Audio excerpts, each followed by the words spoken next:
आर्थिक अपराध इकाई द्वारा मनीष कश्यप पर दर्ज 2 मामलों में पटना के सिविल कोर्ट में सुनवाई हुई। हम इस रिपोर्ट में आपको ये बताने वाले हैं कि आखिर इस मामले की सुनवाई के दौरान क्या हुआ, जज साहब ने क्या कहा, मनीष कश्यप के वकील ने क्या कहा।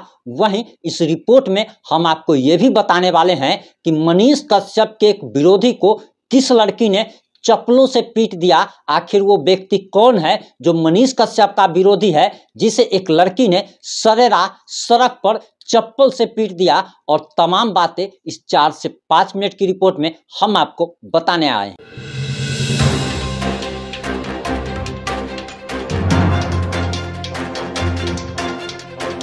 नमस्कार, मैं प्रिंस कुमार सिंह और आप देख रहे हैं पॉजिटिव इंडिया। अगर अभी तक आपने चैनल को सब्सक्राइब नहीं किया है तो खबरों से अपडेट रहने के लिए कृपया चैनल को सब्सक्राइब कर लीजिए। और जो लोग ऑलरेडी कर चुके हैं उन तमाम लोग को सही हृदय धन्यवाद। अब वापस आते हैं अपनी खबर पर। दरअसल आपको बताते चले कि 22 सितंबर 2023 को मनीष कश्यप की पटना के सिविल कोर्ट में पेशी थी और इसी पेशी के दौरान मनीष कश्यप ने तेजस्वी यादव पर करारा हमला किया था। पुलिस प्रशासन पर उन्होंने सवाल खड़े कर दिए थे और उन्होंने यहां तक कह दिया था कि दरअसल जेल में और हाजत में गांजा, भांग और ड्रग्स की सप्लाई की जाती है। और इसी के साथ उन्होंने बिहार के उप मुख्यमंत्री तेजस्वी यादव को साफ साफ चेतावनी दे दी थी कि वह कोई चारा चोर के बेटे नहीं हैं, वह एक स्वतंत्रता सेनानी के पोते हैं, फौजी के बेटे हैं। और उन्होंने बिहार के उप मुख्यमंत्री पर करारा हमला बोला था।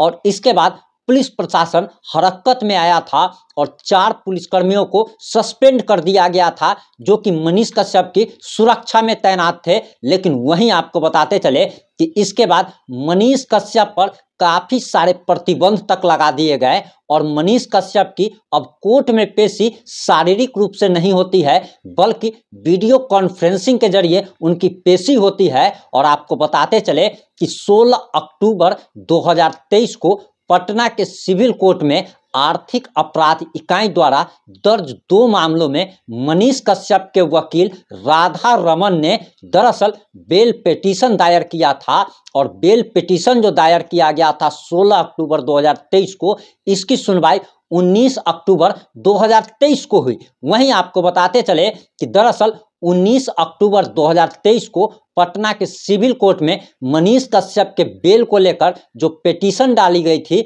वह पिटीशन नामंजूर कर ली गई। और इसके बाद मनीष कश्यप के विरोधियों में खुशी की लहर देखी जा रही है। वहीं आपको बताते चले कि मनीष कश्यप की जब कोर्ट में पेशी होती थी उस दौरान पत्रकार उनसे बातचीत करते थे, बहुत सारी खबरें निकल के सामने आती थी। लेकिन पटना में अब उन्हें बेउर जेल में रखा गया है और बेउर जेल में ही वहां से ही उन्हें वीडियो कॉन्फ्रेंसिंग के जरिए अदालत में पेश किया जा रहा है।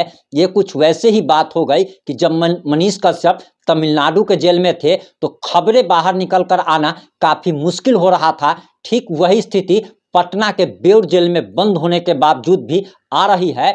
और बताया जा रहा कि मनीष कश्यप ने जिस प्रकार से बिहार के उप मुख्यमंत्री तेजस्वी यादव पर करारा हमला बोला था और बिहार के पुलिस प्रशासन पर सवालिया निशान खड़ा कर दिए थे, जिसके बाद ये सारे प्रतिबंध लगा दिए गए। वहीं आपको बताते चले कि मनीष कश्यप को लेकर फिर से एक बार बिहार की सड़कों पर होर्डिंग लगना शुरू हो चुका है। और आपको बताते चले कि अभी दुर्गा पूजा के बिहार के तमाम पंडालों में मनीष कश्यप के होर्डिंग लगाए जा रहे हैं। पटना से एक तस्वीर निकल के सामने आई है जिसमें आप देख सकते हैं, अभी आपकी स्क्रीन पे चल रही होगी, जिसमें आप साफ साफ देख सकते हैं कि मनीष कश्यप के लिए जो होर्डिंग लगाया गया है उसमें लिखा गया है कि आप सभी भूल गए क्या, आपने मनीष कश्यप को मैं जेल में हूं तो क्या हुआ, बस आप सभी अपने दिल से मत निकालिएगा। आप सभी प्रदेशवासियों को दशहरा महापर्व की हार्दिक बधाई एवं शुभकामनाएं। ऐसे होर्डिंग एवं बैनर पोस्टर बिहार के तमाम जगहों पर मनीष कश्यप के समर्थकों द्वारा लगाए जा रहे हैं। वहीं आपको बताते चले कि मनीष कश्यप के एक विरोधी को एक लॉ की छात्रा, पटना लॉ कॉलेज की छात्रा ने सरेराह सड़क पर पीट दिया है। और इसके बाद आपको बताते चले कि तमाम तरीके की बातें निकल के सामने आ रही है।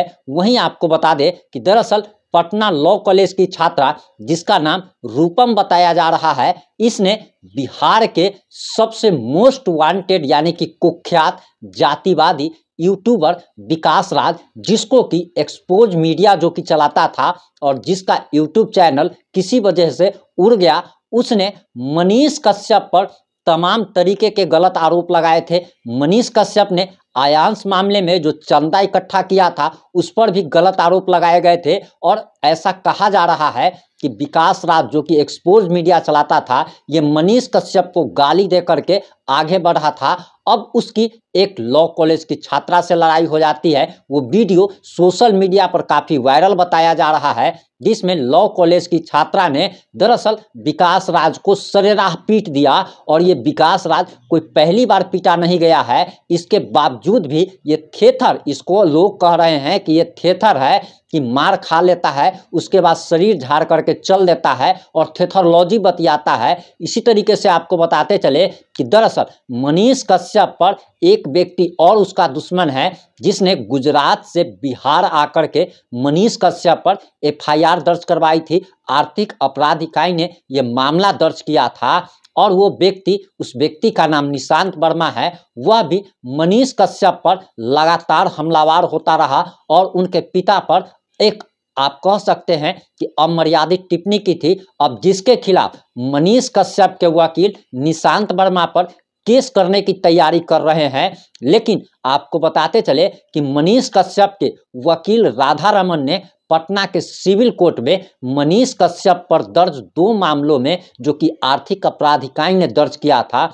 उस मामले में आप कह सकते हैं कि बेल पिटीशन को नामंजूर कर दिया गया। अब इस पर यह भी सवाल उठ रहा है कि लालू प्रसाद यादव, जिन पर चारा घोटाले का आरोप है, तमाम तरीके के उन पर मामले चल रहे हैं, लैंड फॉर जॉब का स्कैम का मामला हो या कोई भी मामला हो, उसमें सुप्रीम कोर्ट द्वारा जिस प्रकार से लालू प्रसाद यादव एवं उनकी पूरी फैमिली को राहत दी गई, दिल्ली के राउंज एवेन्यू कोर्ट ने जिस प्रकार से बिहार के उप मुख्यमंत्री तेजस्वी यादव को राहत दी, उन्हें जापान जाने की परमिशन दे दी, इससे अब लोगों का न्याय व्यवस्था पर से भरोसा उठ रहा है। लोग यह सवाल कर रहे हैं कि एक कोर्ट 2 तरीके के निर्णय कैसे ले रहा है कि मनीष कश्यप के मामले में मनीष कश्यप को किसी भी प्रकार की कोई भी राहत नहीं मिल पा रही है, वहीं जो कि तमाम घोटालेबाज नेताओं को कोर्ट से बड़ी बड़ी राहत मिल जाती है। इस पर लोग ये भी आरोप लगा रहे हैं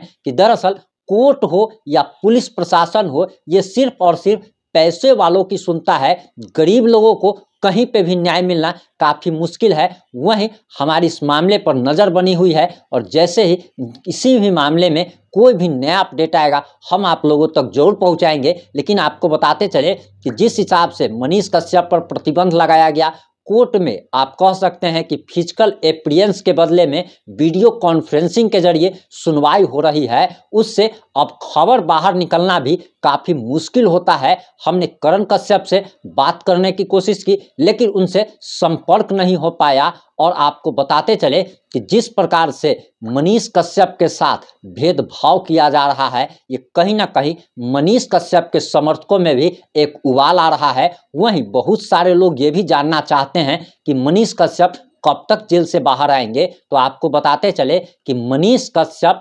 लोकसभा 2024 के चुनाव तक बाहर निकलने की संभावना जताई जा रही है, क्योंकि मनीष कश्यप के ऊपर एनएसए लगा हुआ है। कई सारे बिहार में और तमिलनाडु में मामले दर्ज है। अगर बिहार और तमिलनाडु में जितने भी मामले दर्ज हुए हैं, अगर सभी में बेल भी मिल जाती है, फिर भी मनीष कश्यप का बाहर निकलना अभी मुश्किल है, क्योंकि उन पर एनएसए लगा हुआ है और एनएसए के तहत 12 महीना उनको जेल में बंद ही रहना पड़ेगा। आपको बताते चले कि मनीष कश्यप पिछले 7 महीनों से जेल में बंद हैं और उनके समर्थकों को कम से कम 5 से 6 महीने, अगर कोई चमत्कार अगर नहीं हुआ तो 5 से 6 महीने मनीष कश्यप के समर्थकों को और इंतजार करना पड़ेगा। इन सारे मामलों पर हमारी नज़र बनी हुई है और इस मामले में आप क्या सोचते हैं, आपकी प्रतिक्रिया क्या है? अपनी प्रतिक्रिया कमेंट में देना ना भूले। जुड़े रहे हमारे साथ। जय हिंद, जय भारत, जय जय बिहार।